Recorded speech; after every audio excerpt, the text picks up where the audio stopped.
Olá, queridos amigos, queridas amigas, é com grande prazer e satisfação que hoje eu me encontro aqui com vocês no meu canal do YouTube, para que nós possamos conversar mais um pouquinho sobre Kimbanda, né? Porque ainda existe algumas pessoas que acham que Kimbanda é o lado negativo da Umbanda, e não é. Se você pensa que é, está errado. Por quê, gente? Olha só, dentro do reino da Kimbanda existe sete reinos e alguns, vamos dizer assim, alguns templos ou egrégoras ou falanges, no qual existe outros Exus que tomam conta de certa parte do espaço ou do espaço espiritual positivo ou negativo, né? Existe uma correspondência entre elementos, né, e essas divindades. Algumas delas são fixas dentro daquele reino, que é o caso do rei das sete encruzilhadas, que ele domina o elemento ar, né? Ele tem uma grande ligação com o elemento ar, como o Exu Tranca-Rua tem uma grande ligação com a terra, né? E Exu Veludo com a água. Exu, é, vamos pegar um outro Exu bem conhecido para não ficar muito difícil do entendimento de pessoas que não são da religião, tá, pessoal? Como Exu Pimenta, ligado ao fogo. E essas entidades, elas vão se multiplicando em reinos, falanges, em comandos e assim por diante, criando um trono. Este trono, ele é conhecido como a falange daquela divindade, né? Quando nós falamos isso, nós temos que entender que cada Exu está ligado a uma representação ou um ponto de fixação dentro do planeta Terra, planeta visível, aonde pode ser tocado. A representação da linha ou do trono de Exu Veludo, um exemplo, está relacionado às matas, tá? E também a caminhos dentro da mata. Então você tem que entender que ali pode existir um ponto. Não estou dizendo que todos os Exus veludos vão estar ligados a esse ponto, mas Exu veludo está ligado à mata e às encruzilhadas dentro da mata. Então você pode fixar muitas vezes um trabalho, uma oferenda numa mata para Exu veludo. Quando o Exu veludo vem, Exu veludo da sete Catatumba, é porque ele está relacionado ou tem ligação com o Exu de cemitério. Quando você pega Exu veludo das sete encruzilhadas, ele está ligado a um Exu de caminho, né? Como o rei da sete encruzilhada. Quando você fala Exu veludo da praia, é porque ele está ligado a um Exu de água. E assim por diante. O povo da encruzilhada, ele tem várias dimensões, como o povo da lira, né? Como o povo da lomba, o povo dos trilhos, o povo das matas, da calunga, da praça, do espaço, né? Da praia. E eles vão tendo comandantes, né? Ou seja, pessoas subordinadas a eles, que pode causar outros povos ou outras falanges, entendeu? Dentro de um reino, onde tem o Exu maioral, né? Vem colocando assim os seus degraus para dizer que este é o primeiro líder, segundo líder, e assim formando um espaço. Eu estou falando desta forma, gente, porque a maioria das pessoas que escutam meus áudios, né, escuta meus áudios, ou também assiste meu canal no YouTube, são pessoas que não entendem nada, pessoas que estão querendo se aventurar na Kimbanda, que estão querendo se aventurar dentro da espiritualidade. Então eu estou falando de uma forma mais prática. Não vou usar termos técnicos ou nem linguagem de Kimbanda, porque se eu colocar aqui, olha, o pessoal da Calunga, Calunga maior, o pessoal vai falar, o que que é isso? Aí eu tenho que colocar depois um dicionário explicativo. Então eu estou colocando de uma forma que todo mundo possa entender e que todo mundo possa compreender que dentro da Kimbanda existe vários reinos, existe vários caminhos para fazer uma referência ou uma referência daquela divindade dentro daquele trono ou daquele reino, tá? Então as pessoas muitas vezes acabam dizendo assim para mim: olha, eu tenho lá o meu Exu, como que eu vou cuidar dele, como que eu vou cultuar ele, como que eu posso fazer isso? Então você tem que entender, gente, que um exemplo, né? A gente pega um Exu tal, e dentro daquele Exu, ele tem a forma cabalística dele, nome cabalístico, pontos cabalísticos, energias cabalísticas estão ali dentro.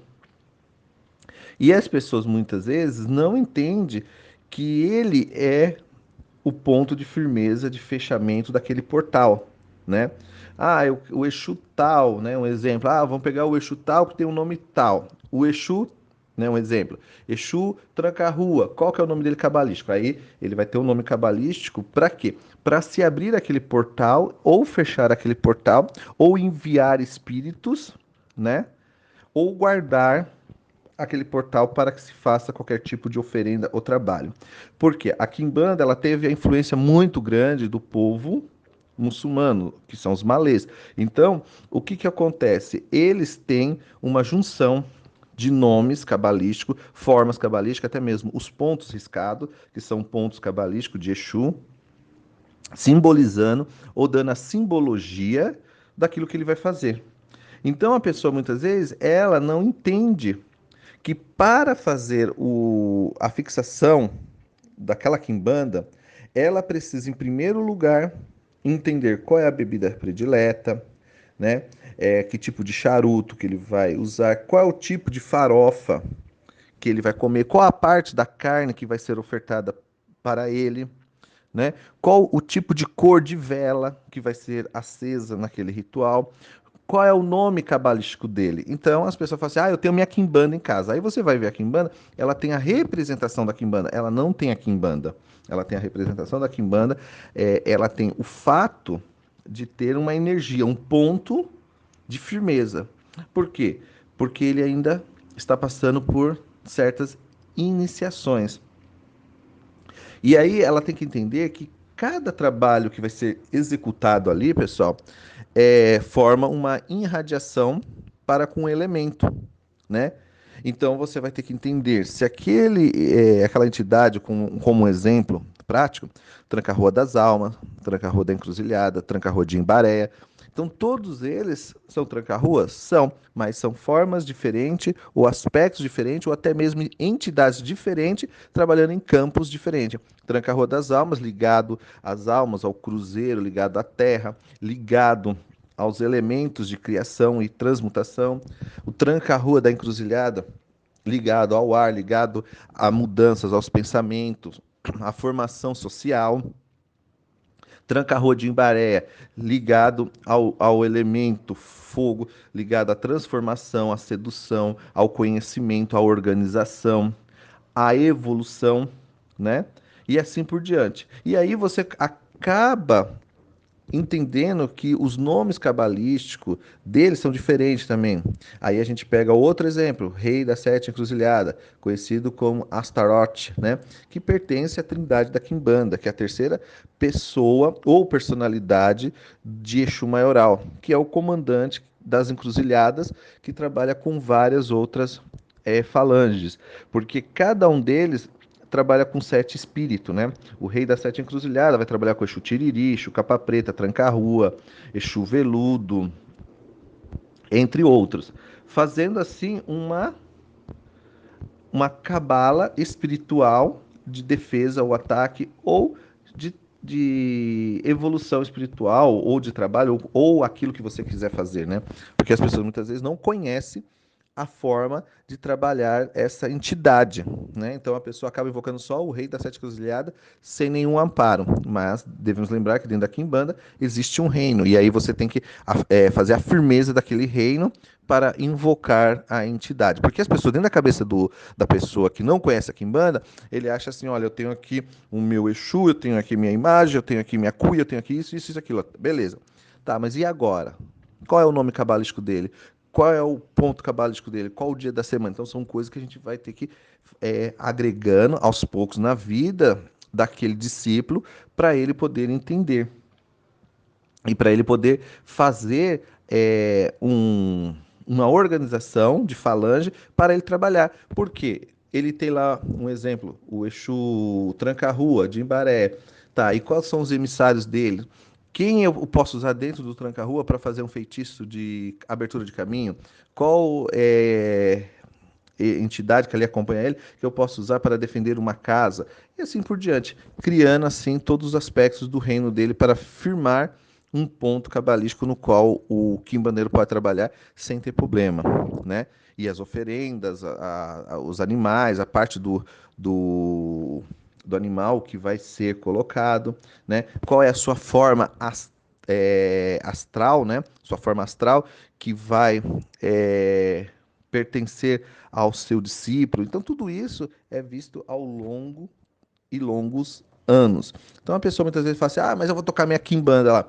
Não, não é assim, gente. Você não pode abrir uma quimbanda se você não tiver seu reino formado, tiver suas origens, tiver as suas credenciais para poder trabalhar dentro deste reino, tá? A pessoa pode se incorporar o Exu dela, o catiço dela, dar consulta, mas ela não tem o direito de tocar, fazer rituais, fazer assentamentos para outra pessoa, porque ela pode chamar os maiorais que estão no ponto de fixação e ter problemas. Ao invés de estar invocando um catiço, ela pode estar invocando um quiumba disfarçado. Então, você que é quimbandeiro, você que quer aprender quimbanda, procure um mestre quimbandeiro, procure uma pessoa para fazer a manutenção dentro da sua quimbanda e te dar os conhecimentos necessários para que você possa trabalhar dentro da quimbanda, ok, pessoal? Saravá aos Exus, saravá aos reis, quem manda na gira é Exu, quem trabalha na gira é Exu. Salve Exu! E se você gostou desse áudio, dá um joinha aí, inscreva-se no canal, dá um like, pessoal, porque é muito importante para nós aqui.